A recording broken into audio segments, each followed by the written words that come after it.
Alright guys, a quick one. Here, I'll detail how to reset Bluetooth settings on iPhone. So if at the end of this you found this offer informative, please don't forget to like and then subscribe. Now the first thing to do to reset your Bluetooth settings on your iPhone is scroll down the control center.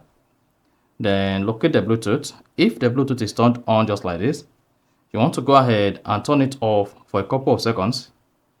And after that, click on the Bluetooth page.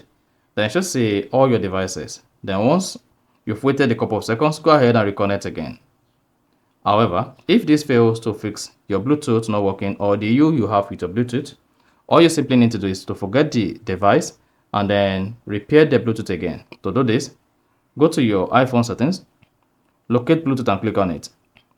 Then here, under my devices, you see a list of devices you are connected to. Now go ahead and click on the Bluetooth name you want to forget.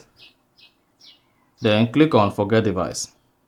Once you click on forget this device, you see forget device, click on that. Then once you forget this, go ahead and then pair your device with your iPhone again and then you're good. So that is basically how to reset Bluetooth settings on iPhone.